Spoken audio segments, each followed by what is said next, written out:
Hello ನಮಸ್ಕಾರ, welcome back to my YouTube channel Shruti vlogs Kannada. ಎಲ್ಲರೂ ಹೇಗಿದ್ದೀರಾ? ಚೆನ್ನಾಗಿದ್ದೀರಾ ಅಂತ ಭಾವಿಸ್ತೀನಿ. ನಾನು ಕೂಡ ತುಂಬಾ ಚೆನ್ನಾಗಿದ್ದೀನಿ. ಇದು ಬಂದು ಬುಧವಾರದ ವ್ಲಾಗ್ ಆಗಿರುತ್ತೆ. ಬೆಳಗ್ಗೆಯಿಂದ ವ್ಲಾಗ್ನ ಸ್ಟಾರ್ಟ್ ಮಾಡ್ಕೊಳ್ತಾ ಇದ್ದೀನಿ.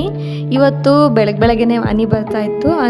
ಸ್ವಲ್ಪ ಹನಿ ಬರೋದ್ರಿಂದ ವಾತಾವರಣ ಎಲ್ಲ ತುಂಬ ಚೆನ್ನಾಗಿ ಕಾಣ್ತಾ ಇತ್ತು. ಅಂದರೆ ಈ ಕಡೆ ಗುಡ್ಡಗಾಡಿನ ಪ್ರದೇಶ ಅಲ್ವಾ, ತುಂಬ ಚೆನ್ನಾಗಿ ಕಾಣ್ತಿತ್ತು. ಅದನ್ನು ಕೂಡ ವಿಡಿಯೋ ಮಾಡ್ಕೊಂಡಿದ್ದೀನಿ. ಇನ್ನು ಬೆಳಗ್ಗೆನೇ ಬೇಗನೆ ಎದ್ದಿದ್ದೆ, ಅಂದರೆ ಒಂದು 5:30ಗೆಲ್ಲ ಎದ್ದುಬಿಟ್ಟಿದ್ದೆ. ಎದ್ದು ನನ್ನ ಕೆಲಸಗಳನ್ನ ಮುಗಿಸ್ಕೊಂಡು ನೋಡಿ, ಈ ಥರ ಬಾಗಿಲಿಗೆ ಅಲಂಕಾರ ಮಾಡಿಕೊಂಡು, ಇವತ್ತು ಹುಣ್ಣಿಮೆ ಆಗಿರೋದ್ರಿಂದ ಅರಿಶಿನ ಎಲ್ಲ ಹಚ್ಚಿದ್ದೀನಿ. ತುಂಬ ಚೆನ್ನಾಗಿ ಕಾಣ್ತಾ ಇತ್ತು. ಇನ್ನು ಅಲ್ಲಿ ದೂರದಲ್ಲಿ ಕಾಣ್ತಿದೆಯಲ್ಲ, ಅದೇ ಮಧುಗಿರಿ ಬೆಟ್ಟ. ಆ ಬೆಟ್ಟನೇ ಕಾಣ್ತಿರ್ಲಿಲ್ಲ ಕಣ್ರಿ, ಅಷ್ಟು ಅಂದರೆ ಸ್ವಲ್ಪನೇ ಮಳೆ ಬರ್ತಿತ್ತು. ಆದರೆ ದೂರದಿಂದ ನೋಡ್ತೀವಲ್ಲ, ಅಲ್ಲಿ ಜಾಸ್ತಿ ಮಳೆ ಬರ್ತಿದೆ ಅನ್ನೋ ಒಂದು ಭಾವನೆ ಬರುತ್ತೆ. ಇನ್ನು ಒಂದು ಏನಂತಂದರೆ, ಅಲ್ಲಿ ಗುಡ್ಡದ ಮೇಲೆ ಇರೋ ಬಿಸಿ ಎಲ್ಲ ಆವಿಯಾಗಿ ಮೇಲೆ ಹೋಗ್ತಾ ಇರುತ್ತೆ. ಇನ್ನು ಈ ಥರ ಎಲ್ಲ ಪೂಜೆ ಮಾಡ್ಕೊಂಡಿದ್ದೀನಿ. ಇವತ್ತು ಬೇಗನೆ ಪೂಜೆ ಮಾಡ್ಕೊಂಡಿದ್ದೀನಿ. ಪೂಜೆ ಮಾಡಿಕೊಂಡ್ರೆ ವಿಡಿಯೋನ ನಾನು ಮಾಡೋಕ್ಕಾಗಿರಲಿಲ್ಲ. ಸೊ ಪೂಜೆ ಆಗಿ ನೈವೇದ್ಯ ಎಲ್ಲ ಆದಮೇಲೆ ವಿಡಿಯೋನ ಮಾಡ್ಕೊಂಡಿದ್ದೀನಿ. ಇನ್ನು ಆ ರಂಗೋಲಿ ಬಗ್ಗೆ ಕೇಳೋದಾದರೆ, ಅದು ಲಕ್ಷ್ಮಿಗೆ ತುಂಬ ಪ್ರಿಯವಾದ ರಂಗೋಲಿ ಅಂತಲೇ ಹೇಳ್ಬೋದು. ತುಂಬ ಚೆನ್ನಾಗಿ ಬಂದಿತ್ತು. ಇನ್ನು ಪೂಜೆ ಎಲ್ಲ ಮುಗಿಸ್ಕೊಂಡಿದ್ದೀನಿ. ಇನ್ನು ಅಡುಗೆ ಮನೆಗೆ ಬಂದೆ. ಅಡುಗೆ ಮನೆಗೆ ಬಂದು ಇವತ್ತು ನನ್ನ ಮಕ್ಕಳು ಪುಳಿಯೋಗರೆ ಮಾಡಿಕೊಡಮ್ಮ ನನಗೆ ಟಿಫನ್ಗೆ ಅಂತ ಕೇಳ್ತಾಯಿದ್ರು. ಸೊ ಅವರಿಗೋಸ್ಕರ ಪುಳಿಯೋಗರೆನ ಪ್ರಿಪೇರ್ ಮಾಡೋಣ ಅಂತಂದೇಳಿ ಎಲ್ಲ ರೆಡಿ ಮಾಡ್ಕೊಳ್ತಾ ಇದ್ದೀನಿ. ಇದು ನಾನು ಪೂಜೆ ಮಾಡಬೇಕಿಂತ ಮುಂಚೆನೇ ಮಾಡ್ಕೊಂಡಿದ್ದು ವಿಡಿಯೋ. ಅಂದರೆ ನೈವೇದ್ಯ ಎಲ್ಲ ಮಾಡಿ ಪೂಜೆ ಎಲ್ಲ ಮಾಡಿದ್ದೀನಿ. ಸೊ ಒಂದು ಕಡೆಗೆ ಅನ್ನಕ್ಕೆ ಇಟ್ಕೊಂಡು ಇನ್ನೊಂದು ಕಡೆಗೆ ಶಾವಿಗೆ ಪಾಯಸ ಮಾಡ್ತಿದ್ದೀನಿ. ಹುಣ್ಣಿಮೆ ಅಲ್ವಾ, ಹಂಗಾಗಿ ನಮ್ಮ ಮನೆ ದೇವರಿಗಾಗಿರ್ಬೋದು, ರಾಯರಿಗಾಗಿರ್ಬೋದು, ಇಬ್ಬರಿಗೂ ಪ್ರಸಾದ ಆಗುತ್ತೆ ಅಂತಂದೇಳಿ ಶಾವಿಗೆ ಪಾಯಸನ ಮಾಡ್ಕೊಳ್ತಾ ಇದ್ದೀನಿ. ಇನ್ನು ಸಿಂಪಲಾಗಿ ಶಾವಿಗೆ ಪಾಯಸ ಮಾಡೋದು ಎಲ್ರಿಗೂ ಗೊತ್ತೇ ಇದೆ, ಅದೇ ಥರನೇ ಮಾಡ್ಕೊಂಡಿದ್ದೀನಿ.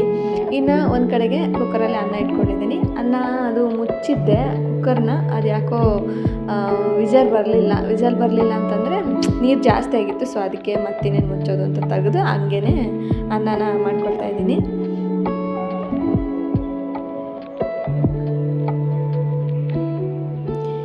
ಇನ್ನು ತಿಂಡಿ ಮಾಡ್ಕೊಂತ ಒಂದಿಷ್ಟು ಇದನ್ನು ಹಂಚ್ಕೊಳ್ತೀನಿ ನಿಮ್ಮ ಜೊತೆಗೆ.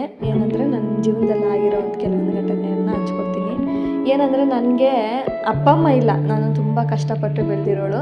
ನನಗೆ ಅಪ್ಪ ಅಮ್ಮನ ಪ್ರೀತಿ, ನನ್ನ ಗಂಡ ಸಿಕ್ಕ ಮೇಲೆ ನನಗೆ ಅಪ್ಪ ಅಮ್ಮನ ಪ್ರೀತಿ ಆಗಿರ್ಬೋದು, ಪ್ರತಿಯೊಂದೂ ನಾನು ಜೀವನದಲ್ಲಿ ಸಾಧನೆ ಮಾಡಬೇಕು, ಇನ್ನೂ ನಾನು ಚೆನ್ನಾಗಿರಬೇಕು, ನಾನು ನನಗೋಸ್ಕರ ಬದುಕಬೇಕು ಅಂತ ಕಲ್ತಿದ್ದೆ ನನ್ನ ಗಂಡನ ನೋಡಿ. ಸೊ ಹಂಗಾಗಿ ಅವರಿಗೆ ನಾನು ಯಾವಾಗಲೂ ಋಣಿಯಾಗಿರ್ತೀನಿ. ನನ್ನ ಪೂಜೆಯಲ್ಲಿ ನಾನು ಪ್ರತಿ ಸತಿ ಬೇಡ್ಕೊಳೋ ಒಂದು ಮಾತು ಅಂತಂದರೆ, ನನ್ನ ಗಂಡನಿಗೆ ನನ್ನ ಆಯಸ್ಸನ್ನು ಕೊಟ್ಟು ಕಾಪಾಡು ತಂದೆ, ನನ್ನ ಗಂಡ ಯಾವಾಗಲೂ ಚೆನ್ನಾಗಿರಬೇಕು ಅಂತ ಅಂದ್ಕೊಂಡು ನಾನು ಪೂಜೆನ ಮಾಡ್ತೀನಿ. ಯಾಕಂದರೆ ಯಾವುದೇ ಹೆಣ್ಣಿಗಾದ್ರೂ ಅಷ್ಟೇ, ಪ್ರತಿ ಅಪ್ಪ ಅಮ್ಮ ಆದಮೇಲೆ ಅವರ ಹೆಣ್ಮಕ್ಳ ಪ್ರತಿಯೊಂದು ಇಷ್ಟ ಕಷ್ಟಗಳನ್ನ ನೋಡ್ಕೊಳೋದು ಗಂಡ ಆಗಿರ್ತಾನೆ. ಸೊ ಈಗಿನ ಕಾಲದಲ್ಲಿ ತುಂಬ ನೋಡ್ತೀವಿ, ತುಂಬ ಕೇಳ್ತೀವಿ, ತುಂಬ ಕೆಟ್ಟದಾಗೆಲ್ಲ ಹೆಣ್ಮಕ್ಳನ್ನ ಬಳಸ್ಕೋತಾರೆ. ಇನ್ನು ಹೆಣ್ಮಕ್ಳು ಕೂಡ ಗಂಡು ಮಕ್ಳನ್ನ ಅದೇ ಥರನೇ ಬಳಸ್ಕೋತಾರೆ. ಇದೆಲ್ಲ ಇರಬಾರ್ದು ಅಂತ ನನ್ನ ಅನಿಸಿಕೆ. ಯಾಕಂದರೆ ದೇವರು ಮೇಲೆ ಬರ್ದು ಕಳಿಸಿರ್ತಾನಂತೆ, ಇಂಥರಿಗೆ ಇಂಥರೇ ಮದುವೆ ಆಗಬೇಕು, ಇಂಥರ ಜೊತೆನೇ ಜೀವನ ನಡೆಸಬೇಕು, ಇದೇ ಥರ ಏರುಪೇರು ಇದ್ದೇ ಇರುತ್ತೆ ಅಂತಂದೇಳಿ ದೇವರು ಆಲ್ರೆಡಿ ನಿರ್ಧಾರ ಮಾಡಿ ಕಳಿಸಿರ್ತಾನೆ. ಸೊ ಆ ನಿರ್ಧಾರದಲ್ಲಿ ನಾವು ಏನೇ ತಿಪ್ಪರ್ಲಾಗ ಹಾಕಿದ್ರು, ಏನೇ ಮಾಡಿದ್ರೂ ಅದು ಏನಾಗಬೇಕು ನಮ್ಮ ಜೀವನದಲ್ಲಿ ಅದೇ ಆಗೋದು. ನಾವು ಯಾವ ಸ್ಟೇಜಲ್ಲಿ ಯಾವ ಥರ ಇರಬೇಕು ಅಂತ ದೇವರು ನಿರ್ಣಯ ಆಗಿರ್ತದೆ. ಸೊ ಅದೇ ಥರ ಬದುಕಬೇಕಂತಲೇ ನಾನು ಹೇಳ್ತೀನಿ. ಇನ್ನು ಹೇಳ್ತಾರಲ್ಲ ಅಫೇರು, ಆಳ ಮೂಳು, ಅದನ್ನೆಲ್ಲ ಕೇಳಿದ್ರೇ ನಿಜವಾಗ್ಲೂ ನಾನು ಹೇಳ್ತೀನಿ, ತುಂಬ ಮನಸ್ಸಿಗೆ ನೋವಾಗುತ್ತೆ. ಇಂಥ ಹೆಣ್ಮಕ್ಳು ಇದ್ದಾರಾ ಅಥವಾ ಇಂಥ ಗಂಡ್ಮಕ್ಳು ಇದ್ದಾರೆ? ಈಗಂತೂ ರೇಪ್ ಕೇಸ್ಗಳು, ಅಪ್ಪ ದೇವರೇ, ಎಷ್ಟು ಕೆಟ್ಟದಾಗೆಲ್ಲ ರೇಪ್ ಕೇಸ್ಗಳು ಆಗ್ತಿದ್ದಾವಂದರೆ, ಪಬ್ಲಿಕ್ಕಲ್ಲಿ ಒಂದು 4 ಗೋಡೆಗಳ ಮಧ್ಯೆ ಆಗಬೇಕಾಗಿರೋ ಒಂದು ಪ್ರಕ್ರಿಯೆನ ಪಬ್ಲಿಕ್ಕಲ್ಲಿ ಮಾಡ್ತಿದ್ದಾರೆ. ಈ ಜನಗಳಿಗೆ ಏನು ಹೇಳ್ಬೇಕಂತಲೇ ಗೊತ್ತಾಗ್ತಿಲ್ಲ. ಇದ್ರ ಬಗ್ಗೆ ನಿಮ್ಗೇನು ಅನಿಸ್ತಾ ಅಂತಂದೇಳಿ ಕಮೆಂಟಲ್ಲಿ ತಿಳಿಸಿ. ಇಂಥವ್ರನ್ನ ನಾವು ಏನು ಮಾಡಬೇಕು, ಏನಿಲ್ಲ ಅಂತದನ್ನ ಕಮೆಂಟಲ್ಲಿ ತಿಳಿಸಿ, ಆಯಿತಾ? ಇನ್ನು ನನ್ನ ಪ್ರಕಾರ ಏನು ಮಾಡಬೇಕು ಅಂತ ಕೇಳಿದ್ರೆ, ನಿಜವಾಗ್ಲೂ ಹೇಳ್ತೀನಿ, ಪಬ್ಲಿಕಲ್ಲಿ ನಿಲ್ಲಿಸಿ ಕಲ್ಲು ತೊಗೊಂಡು ಹೊಡೆದು ಸಾಯಿಸ್ಬೇಕು ಅವ್ರನ್ನ. ಅಂಥವ್ರು ಒಬ್ಬರು ಇರೋದ್ರಿಂದ ಇಡೀ ಪ್ರಪಂಚನೇ ಕೆಟ್ಟೋಗ್ತಾ ಇದೆ. ಈಗ ನೋಡಿ, ಪುಟ್ಟ ಮಕ್ಕಳನ್ನೂ ಕೂಡ ಬಿಡ್ತಾ ಇಲ್ಲ. ಅದು ಎಂಥ ಒಂದು ಕಾಲ ಬಂದಿದೆ ಅಂದರೆ, ಅದು ನೆನೆಸ್ಕೊಂಡ್ರೆ ಮೈಯೆಲ್ಲ ಜುಮ್ ಅನ್ನುತ್ತೆ. ಹೆಂಗೆ ಅಂದರೆ, ಈಗಲೂ ಕೂಡ ನಮ್ಮ ಮಕ್ಕಳು ನಾವು ಸ್ಕೂಲಿಗೆ ಬಿಡೋಕೆ ಹೋದ್ರೂ ಅವ್ರು ಸ್ಕೂಲಲ್ಲೂ ಸೇಫಾಗಿ ಇರ್ತಾರಾ ಅನ್ನೋ ಒಂದು ಯೋಚನೆಯಲ್ಲೇ ನಾವು ಅಪ್ಪ ಅಮ್ಮಂದಿರು ದಿನಗಳನ್ನ ಕಳೀತಾ ಹೋಗ್ತೀವಿ. ಇನ್ನೂ ಹೌಸ್ ವೈಫ್ ಆಗಿರೋಂಥ ಹೆಣ್ಮಕ್ಳಂತೂ ಫುಲ್ಲು ಯೋಚನೆ ಮಾಡ್ತಾರೆ. ಹೆಂಗೆ ಅಂದರೆ, ಈಗ ಮಕ್ಕಳಲ್ಲಿ ಸೇಫ್ಟಿಯಾಗಿ ಇದ್ದಾರೋ ಇಲ್ವೋ, ಹೆಂಗಿದ್ದಾರೋ ಏನು. ಯಾಕಂದರೆ ಈಗಿನ ಕಾಲದಾಗ ಮಕ್ಕಳಾಗೋದೇ ಅಪರೂಪ. ಅದರಲ್ಲಿ ಕಷ್ಟಪಟ್ಟು ಮಕ್ಕಳಾಗಿರ್ತವೆ, ಆ ಮಕ್ಕಳನ್ನ ನೋಡ್ಕೊಳೋ ಭಾಗ್ಯನ ದೇವರು ಕೊಡಲಿ ಅಂತಲೇ ಕೇಳ್ಕೊತಾರೆ. ಅಂಥದ್ರಲ್ಲಿ ಇಂಥ ಫ್ರಾಡ್ಗಳೆಲ್ಲ ನಡೀತಾ ಇದ್ದಾವೆ. ನಿಮ್ಮ ಮಕ್ಕಳನ್ನಾಗಲಿ ನೀವಾಗಲಿ ಫುಲ್ ಹುಷಾರಾಗಿರಿ ಅಂತ ಹೇಳಲಿಕ್ಕೆ ಇಷ್ಟಪಡ್ತೀನಿ ನಾನು. ಇನ್ನು ಹೆಣ್ಮಕ್ಳು ತುಂಬ ಸೇಫಾಗಿರಬೇಕು. ಇನ್ನು ನೀವು ಕೂಡ ಕೆಲವೊಂದು ತಪ್ಪುಗಳನ್ನ ಮಾಡ್ತಾಯಿದ್ದೀರಿ, ಮಾಡ್ತಾಯಿಲ್ಲ ಅಂತ ಹೇಳ್ತಿಲ್ಲ. ಆ ತಪ್ಪುಗಳನ್ನ ತಿದ್ದುಕೊಂಡು ಜೀವನದಲ್ಲಿ ಚೆನ್ನಾಗಿರಬೇಕು ಅಂದ್ಕೊಂಡು ಹೋದರೆ ಹೆಣ್ಮಕ್ಳು ಜೀವನ ತುಂಬ ಚೆನ್ನಾಗಿರುತ್ತೆ. ಒಂದು ಸತಿ ಮುಳ್ಳಿನ ಮೇಲೆ ಬಟ್ಟೆ ಬಿದ್ದರೂ, ಬಟ್ಟೆ ಮೇಲೆ ಮುಳ್ಳೆ ಬಿದ್ರೂ ಅರಿಯೋದು ನಮ್ಮ ಬಟ್ಟೆನೇ. ಹೆಣ್ಣಿಗೇನೆ ಎಲ್ಲರೂ ಶಾಪ ಹಾಕೋದು ಅನ್ನೋದು ಎಲ್ಲ ಮಾಡೋದು ಹೆಣ್ಣಿಗೆ. ಸೊ ಹೆಣ್ಣಾದವಳು ನಾವು ಯಾವ ಥರ ಇರಬೇಕು ಅದೇ ಥರ ಇರಬೇಕು. ಹಂಗಂತೇಳಿ ಗೌರವನ ಥರ ಇರ್ರಿ ಅಂತ ನಾನು ಹೇಳ್ತಿಲ್ಲ. ಅದು ಪ್ರತಿಯೊಂದು ಒಂದು ಇದು ಇದೆ, ಆ ಥರ ಇರಬೇಕು ಅಂತ ಹೇಳ್ತಿದ್ದೀನಿ. ಅಂದರೆ ಈ ಕೆಲವರೆಲ್ಲ ಗಂಡನ ಇಟ್ಕೊಂಡೇ ಇನ್ನೊಬ್ಬರ ಜೊತೆ ಸಂಬಂಧಗಳನ್ನ ಬೆಳೆಸ್ತಿರ್ತಾರೆ, ಬಾಯ್ ಫ್ರೆಂಡ್ನ ಇಟ್ಕೊಂಡೇ ಇನ್ನೊಬ್ಬರ ಜೊತೆ ಸಂಬಂಧಗಳನ್ನ ಬೆಳೆಸ್ತಿರ್ತಾರೆ. ಆ ಗಂಡನಲ್ಲಿ ಏನಿಲ್ಲ ಅವನ ಹತ್ರ ಹೇಳಿ, ಅದನ್ನು ಹೇಳಿದರೆ ಅವನಾಗಲಿ ಅರ್ಥ ಮಾಡ್ಕೊತಾನೆ, ಬಾಯ್ ಫ್ರೆಂಡ್ ಆಗಲಿ ಅರ್ಥ ಮಾಡ್ಕೊತೀನಿ. ಇವತ್ತಾಗಲಿಲ್ಲದ್ರು ಒಂದಲ್ಲ ಒಂದು ದಿನ ನಿಮ್ಮ ಕಷ್ಟಗಳನ್ನ ಅರ್ಥ ಮಾಡ್ಕೊಂಡು ನಿಮ್ಮ ಜೊತೆಗೆ ಜೀವನ ಮಾಡೋಕ್ಕೆ ಟ್ರೈ ಮಾಡ್ತಾರೆ. ಗಂಡು ಮಕ್ಳಿಗೂ ಒಂದು ಮನಸ್ಸು ಇರುತ್ತೆ, ಆಯಿತಾ. ಇನ್ನು ಈಗ ನನಗೆ ಅನಿಸಿದ್ದನ್ನು ನಾನು ಹೇಳಿದೆ. ಇದರಲ್ಲಿ ಏನಾದರೂ ತಪ್ಪಾಗಿದ್ದರೆ ಕ್ಷಮೆ ಇರಲಿ. ಇನ್ನು ಈ ಅಫೇರ್ ಅಂತಾರಲ್ಲ, ನನಗೆ ತುಂಬ ಅಂದರೆ ತುಂಬ ನೋವಾಗೋ ವಿಚಾರ ಅಂದರೆ ಇದೆ. ಇನ್ನು ಗಂಡಂದರೂ ಅಷ್ಟೇ, ಹೆಂಡ್ತಿ ಚೆನ್ನಾಗಿರೋ ಹೆಂಡ್ತಿನೂ ಇಟ್ಕೊಂಡು ಬೇರೆಯವ್ರನ್ನ ಇದು ಮಾಡ್ತಾ ಇರ್ತಾರೆ. ಅವರಿಗೆಲ್ಲ ಹೆಂಗಪ್ಪ ಮನಸ್ಸು ಬರುತ್ತೆ? ಏನಂತಂದರೆ, ಈಗ ಹೆಂಡ್ತಿ ಇದ್ರೂ ಇನ್ನೊಂದು ಜೊತೆಗೆ ಹೋದರೆ, ಹೆಂಡ್ತಿ ಜೊತೆಗೆ ಇದ್ದಾಗ ಆ ಭಾವನೆಗಳು ಬೇರೆಯವ್ರ ಜೊತೆ ಇದ್ದಾಗ ಆ ಭಾವನೆಗಳು ಬರ್ತವಲ್ಲ, ಅದು ಹೆಂಡ್ತಿ ಜೊತೆಗೇ ಶೇರ್ ಮಾಡ್ಕೊಳ್ಳಿ. ಇನ್ನೂ ಜೀವನ ತುಂಬಾ ಚೆನ್ನಾಗಿರುತ್ತೆ.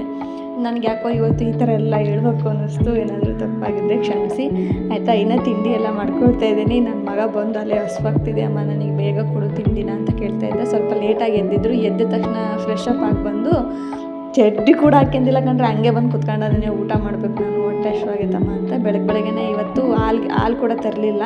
ಸೊ ಹಾಲು ಪಾಯಸ ಮಾಡಿದ್ನಲ್ಲ, ಹಂಗಾಗಿ ಖಾಲಿ ಆಗಿಬಿಟ್ಟಿತ್ತು, ಹಾಲು ಕೊಟ್ಟಿಲ್ಲ. ಹಂಗಾಗಿ ಪುಳಿಯೋಗರೆನೇ ನನಗೆ ಮಾಡಿಕೊಡು ಅಂತ ಕೇಳಿದ್ದಕ್ಕೆ ಪುಳಿಯೋಗರೆನ ಕಲಿಸಿ ಕೊಡ್ತಾಯಿದ್ದೀನಿ. ನನ್ನ ಮಕ್ಕಳಿಗೆ ನಾನು ಮಾಡೋ ಪುಳಿಯೋಗರೆ ಅಂದರೆ ತುಂಬ ಇಷ್ಟ. ನನ್ನ ಪುಳಿಯೋಗರೆ ರೆಸಿಪಿ ನನ್ನ ಒಂದು ಲಾಂಗ್ ವಿಡಿಯೋದಲ್ಲಿ ನಾನು ಶೇರ್ ಮಾಡಿದ್ದೀನಿ. ಅದರದ್ದು ಲಿಂಕ್ ಕೂಡ ಡಿಸ್ಕ್ರಿಪ್ಷನಲ್ಲಿ ಹಾಕಿರ್ತೀನಿ, ಇಷ್ಟ ಇದ್ದರೆ ಚೆಕ್ ಮಾಡಿ.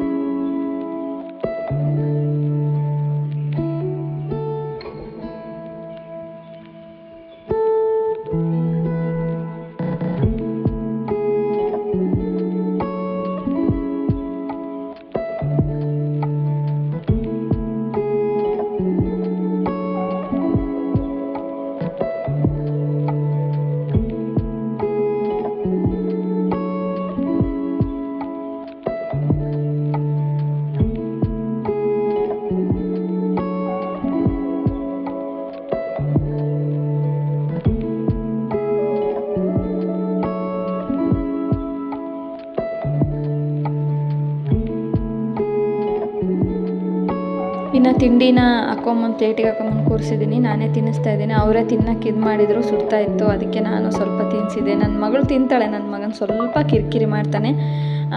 ಅವರಿಬ್ರಿಗೂ ಚೆನ್ನಾಗಿ ಊಟ ಮಾಡಿಸಿ ನಾನು ಕೂಡ ಸ್ವಲ್ಪ ತಿಂದು. ಪುಳಿಯೋಗರೆ ಮಾತ್ರ ಸಖತ್ತಾಗಿತ್ತು. ಮೇಲ್ಕೋಟೆ ಪುಳಿಯೋಗರೆ ಯಾವ ಥರ ಆಗುತ್ತೋ ಸೇಮ್ ಟು ಸೇಮ್ ದೇವಸ್ಥಾನದಲ್ಲಿ ಕೊಡೋ ಪುಳಿಯೋಗರೆ ಥರನೇ ಆಗಿತ್ತು. ಇನ್ನು ನನ್ನ ಮಕ್ಕಳ ಡಬ್ಬಿಗೆ ಸ್ನ್ಯಾಕ್ಸಿಗೆ ಇದನ್ನು ನಾನು ಪ್ರತಿದಿನ ಇದೇ ಥರ ಸ್ನ್ಯಾಕ್ಸ್ನ ರೆಡಿ ಮಾಡಿ ಕೊಡ್ತೀನಿ. ನಾನು ರೆಡಿ ಮಾಡೋ ಅಷ್ಟು ಗ್ಯಾಪಲ್ಲಿ ನನ್ನ ಮಗಳು ಈ ಥರ ಒಂದು ಡ್ರಾಯಿಂಗ್ ಮಾಡಿದ್ಲು, ಅದನ್ನು ಕೂಡ ಶೇರ್ ಮಾಡಿಕೊಟ್ಟಿದ್ದೀನಿ. ಹೇಗಿತ್ತು ಅಂತ ಕಮೆಂಟಲ್ಲಿ ತಿಳಿಸಿ. ಇನ್ನು ಮಕ್ಕಳನ್ನೆಲ್ಲ ರೆಡಿ ಮಾಡಿ ಅವರಿಗೆ ಪೂಜೆ ಎಲ್ಲ ಮಾಡಿಸಿ, ನಮ್ಮ ಸಂಸ್ಕೃತಿ ಮತ್ತು ಆಚಾರ ವಿಚಾರಗಳನ್ನ ಈಗಲಿಂದನೇ ನಮ್ಮ ಮಗುವಿಗೆ ನಾವು ಹೇಳ್ಕೊತ ಬರಬೇಕು. ಯಾವುದು ತಪ್ಪು, ಯಾವುದು ಸರಿ, ಏನು ಮಾಡಬೇಕು, ಏನಿಲ್ಲ, ಅದನ್ನೆಲ್ಲ ನಿಧಾನವಾಗಿ ನಾವು ಸಮಾಧಾನದಿಂದ ಮಕ್ಕಳ ತಲೆಗೆ ತುಂಬ್ತಾ ಬಂದರೆ ನಿಜವಾಗ್ಲೂ ಹೇಳ್ತೀನಿ, ಮಕ್ಕಳು ಕೂಡ ನಮ್ಮ ಸಂಸ್ಕೃತಿನ ಬೆಳೆಸ್ತಾರೆ. ಸೊ ನಾವು ಈಗಲಿಂದನೇ ಆ ಮಕ್ಕಳಿಗೆ ಪ್ರತಿಯೊಂದು ತಿಳುವಳಿಕೆನ ತಿಳಿಸ್ಬೇಕು ಅನ್ನೋದು ನನ್ನ ಉದ್ದೇಶ. ಅದಕ್ಕೆ ನಾನು ಯಾವ ಥರ ಪೂಜೆ ಮಾಡ್ತೀನಿ, ಏನು ಎತ್ತ, ನಾನು ಎಲ್ಲನೂ ನನ್ನ ಮಕ್ಕಳಿಗೆ ಹೇಳ್ಕೊಡ್ತೀನಿ. ಅಡುಗೆ ಮಾಡೋದ್ರಿಂದ ನನ್ನ ಮಗಳಿಗೆ ಅಡುಗೆ ಮಾಡೋಕ್ಕಂದರೆ ತುಂಬ ಇಷ್ಟ. ಅವಳು ನಾನು ಮಾಡಿರೋ ಪ್ರತಿಯೊಂದು ರೆಸಿಪಿ ಆಗಲಿ ಏನೇ ಆಗಲಿ ತೊಗೊಂಡು ಮಣ್ಣಲ್ಲಿ ಆಟ ಆಡ್ತಿರ್ತಾಳಲ್ಲ, ಅದರಲ್ಲಿ ನಾನು ಇದೇ ಥರ ಮಾಡಿದ್ದೀನಿ, ಇದೇ ಥರ ಇಲ್ಲ, ನಾನು ಯಾವ್ಯಾವ ಥರ ಮಾತಾಡ್ತಿದ್ದೀನಿ ಅದನ್ನೆಲ್ಲ ರಿಪೀಟ್ ಮಾಡ್ತಾಳೆ. ಅದನ್ನು ನೋಡಿದ್ರೆ ತುಂಬ ಖುಷಿಯಾಗುತ್ತೆ. ನಮ್ಮ ಬಾಲ್ಯದ ನೆನಪು ಕೂಡ ತುಂಬ ನನಗೆ ಬಂದುಬಿಡುತ್ತೆ. ಸೊ ನನ್ನ ಮಕ್ಕಳಿಗೆ ನನ್ನ ಕೈಲಿ ಎಷ್ಟಾಗುತ್ತೋ ಅಷ್ಟು ಸಂಸ್ಕೃತಿನ ನಾನು ಈಗಲಿಂದನೇ ಕಲಿಸ್ಕೊಡ್ತಾ ಇದ್ದೀನಿ. ದೊಡ್ಡವ್ರ ಹತ್ರ ಮಾತಾಡೋದಾಗಿರ್ಬೋದು, ಅಥವಾ ರೈತರ ಪೂಜೆ ಮಾಡೋದು, ಅಥವಾ ಯಾರಾದರೂ ಮನೆಗೆ ಬಂದರೆ ಯಾವ ಥರ ನಡ್ಕೊಳೋದು ಎಲ್ಲನೂ ನಾನು ಹೇಳ್ಕೊಡ್ತಾ ಇದ್ದೀನಿ. ನನ್ನ ಮಕ್ಕಳಿಗೆ ನಾನು ತಿಳಿಸ್ತಾ ಇದ್ದೀನಿ ಅಂತ ಒಂದು ಭಾವನೆ ನನಗಿದೆ. ಇನ್ನು ಮಕ್ಕಳು ರೆಡಿಯಾಗಿ ಸ್ಕೂಲಿಗೆ ಹೊರಟಿದ್ದಾರೆ. ಅವ್ರನ್ನ ಬಿಟ್ಟು ಬಂದು ನನ್ನ ಮನೆ ಕೆಲಸಗಳನ್ನ ನಾನು ಮತ್ತೆ ಸ್ಟಾರ್ಟ್ ಮಾಡ್ಕೋಬೇಕು. ಇವ್ರು ಹೋಗೋ ತನಕ ಸ್ವಲ್ಪ ಕಿರಿಕಿರಿ ಅನಿಸುತ್ತೆ. ಆಮೇಲೆ ಒಂದು ಸ್ವಲ್ಪ ಹೊತ್ತು ಹೋದ್ಮೇಲೆ ಇವರೆಲ್ಲ ತೆಗ್ದಿಟ್ಟಿರೋ ಒಂದು ಪ್ರತಿಯೊಂದು ವಸ್ತುಗಳನ್ನೆಲ್ಲ ಚಲ್ಲಾಪಿಲ್ಲಿ ಆಗಿರ್ತವೆ, ಅವನ್ನೆಲ್ಲ ಸರಿ ಮಾಡಬೇಕು. ಇದೇ ಹೌಸ್ ವೈಫ್ ಡ್ಯೂಟಿ. ಮನೇಲಿದ್ದು ಏನು ಮಾಡ್ತೀರಾ ಅಂತ ಕೇಳ್ತಾರೆ. ನಮ್ಮ ಕಷ್ಟ ಯಾರಿಗ್ರಿ ಹೇಳೋದು? ಗೊತ್ತಿದೆ ನಮಗೆ ಮನೇಲಿ ಏನಿದೆ.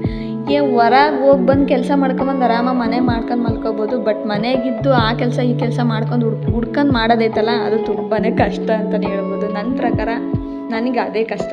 ಈಗ ಹೊರಗೆ ಹೋಗಿ ಬರೋರ್ಗಾದ್ರೆ ಬೇಗ ಏನೇನಿರ್ತದೆ ಆ ಟೈಮಿಂಗ್ಸಿಗೆ ಮಾಡ್ಕೊಬಿಡ್ತಾರೆ. ಇನ್ನು ಮನೇಲಿರೋರು ಹೆಂಗೆ ಅಂದರೆ ಅಲ್ಲಿ ಗಲೀಜೈತೆ, ಇಲ್ಲಿ ಗಲೀಜೈತೆ, ಅದನ್ನ ತೆಗಿಬೇಕು, ಇದನ್ನು ತೆಗಿಬೇಕು ಅನ್ನೋ ಒಂದು ಯೋಚನೆಯಲ್ಲೇ ಇರ್ತಾರೆ.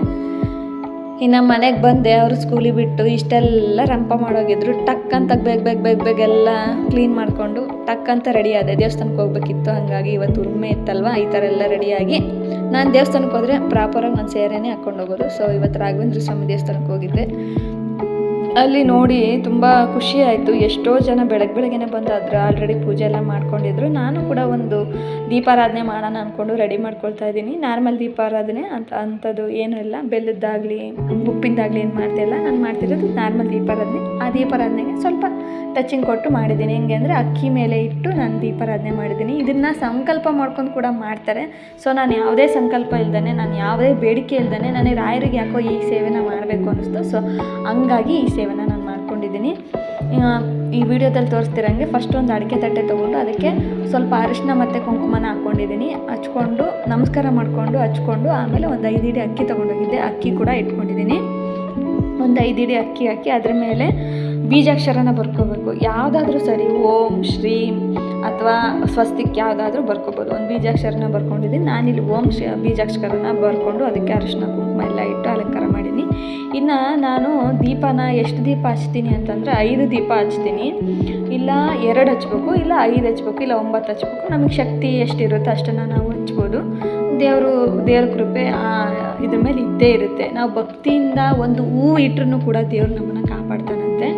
ಅದು ನಾನು ಸಣ್ಣಾಳಿದ್ದಾಗಲಿಂದ ನಾನು ನಂಬ್ಕೊಂಬಂದಿರೋ ಒಂದು ಭಾವನೆ ಅಂತಲೇ ಹೇಳ್ಬೋದು. ಅದೇನೋ ಗೊತ್ತಿಲ್ಲ ನನಗೆ.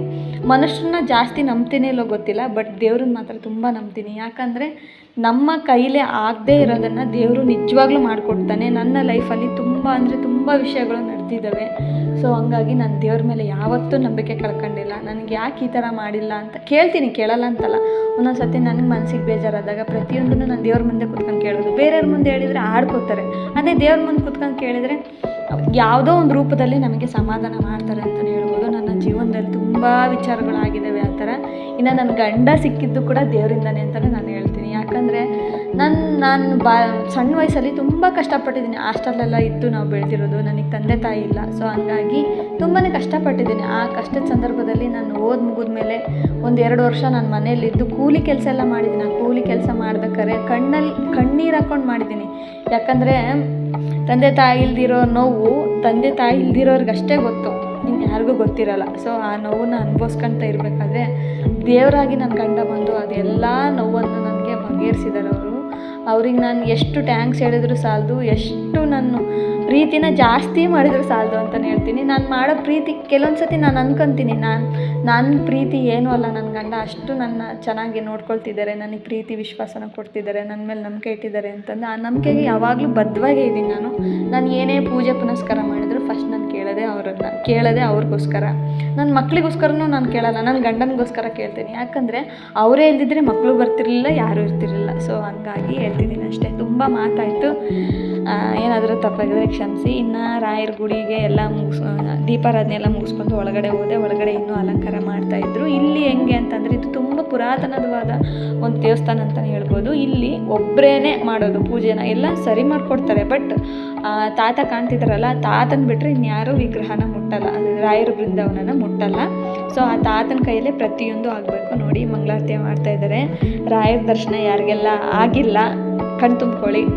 ಅವರು ಯಾವ ಥರ ಅಂದರೆ ಅವ್ರನ್ನ ಪೂಜೆ ಮಾಡೋಕ್ಕಿಂತ ಮುಂಚೆ ಅವ್ರು ಯಾವ ಥರ ಇದ್ದಾರೆ ಎಲ್ಲನೂ ಕಾಣ್ತೈತೆ. ತುಂಬ ಚೆನ್ನಾಗಿ ಅಲಂಕಾರ ಮಾಡಿದರು. ತುಂಬ ಅಂದರೆ ತುಂಬ ಖುಷಿಯಾಯಿತು ರಾಯರನ್ನ ನೋಡಿ. ಇವತ್ತು ಏನಿಲ್ಲ ಅಂದರೂ ಅವತ್ತು ಒಂದು 4-5 ತಾಸು ರಾಯರನ್ನ ನಾನು ನೋಡಿದ್ದೀನಿ. ತುಂಬ ಅಂದರೆ ತುಂಬ ಖುಷಿಯಾಯಿತು. ಮನೆಗೆ ಬಂದ ತಕ್ಷಣ ಬರೀ ಪಾಸಿಟಿವ್ ವೇವ್ಸೇ ನನ್ನ ತಲೆಯಲ್ಲಿ ನೋಡ್ತಿತ್ತು, ಯಾವುದೇ ಥರ ನೆಗೆಟಿವ್ ವೇವ್ಸ್ ಇರಲಿಲ್ಲ. ಸೊ ಹಂಗಾಗಿ ತುಂಬ ಖುಷಿ ಆಯಿತು ನನಗೆ ಅವತ್ತು ನೋಡಿ. ರಾಯರದು ಮಂತ್ರ ಎಲ್ಲ ಹೇಳ್ಕೊಂಡು ತುಂಬ ಚೆನ್ನಾಗೇ ಪೂಜೆನ ಮಾಡ್ಕೊಳ್ತಿದ್ದಾರೆ. ಕೆಲವರು ಪ್ರಸಾದ ಎಲ್ಲ ಕೇಳ್ತಾರೆ, ಇನ್ನು ಕೆಲವರು ಕೇಳಲ್ಲ, ಕೆಲವ್ರಿಗೆ ಆಗುತ್ತೆ, ಕೆಲವ್ರಿಗೆ ಆಗಲ್ಲ. ದೇವರು ಪ್ರಸಾದನ ಕೊಡಲಿಲ್ಲ ಅಂದರೆ, ಪ್ರಸಾದನ ಕೊಡಲಿಲ್ಲ ಅಂದರೆ ನೀವು ಪ್ಲೀಸ್ ಹೇಳ್ತೀನಿ, ತಪ್ಪು ತಿಳ್ಕೊಬೇಡಿ.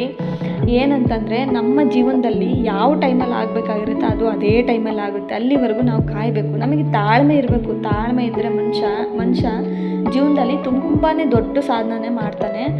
ಸೊ ಇದ್ರ ಮೂಲಕ ನಾನು ಹೇಳೋಕ್ಕೆ ಇಷ್ಟಪಡೋದು ಇಷ್ಟೇ. ದೇವ್ರು ಕೊಟ್ಟಿಲ್ಲ ಅಂದರೆ ಪ್ಲೀಸ್ ದೇವ್ರನ್ನ ಬೈಕೊಳಕ್ಕೆ ಹೋಗ್ಬೇಡ್ರಿ. ಒಂದಲ್ಲ ಒಂದು ರೂಪದಲ್ಲಿ ನಮಗೆ ನಮ್ಮ ಕಷ್ಟಕ್ಕೆ ಬರೋದೇ ದೇವರು ಒಂದಲ್ಲ ಒಂದು ರೂಪದಲ್ಲಿ ನಮಗೆ ಒಳ್ಳೇದು ಮಾಡೇ ಮಾಡ್ತಾನೆ ಅಂತ ಹೇಳ್ತೀನಿ.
ಪೂಜೆ ಮಂಗಳಾರತಿನೆಲ್ಲ ತೊಗೊಂಡು ರಾಯ ಪ್ರಸಾದ ಬಂದು ಅಕ್ಷತೆ ಮತ್ತು ಕಲ್ಸಕ್ಕರೆ. ಸೊ ತುಂಬ ವಿಶೇಷ ಅಂತಲೇ ಹೇಳ್ಬೋದು. ನನಗೂ ಅದು ಸಿಕ್ತು, ತುಂಬ ಖುಷಿ ಆಯಿತು. ಮನೆಗೆ ತಂದು ಪೂಜೆ ಮಾಡಲಿಕ್ಕೆ ಇಟ್ಟಿದ್ದೀನಿ.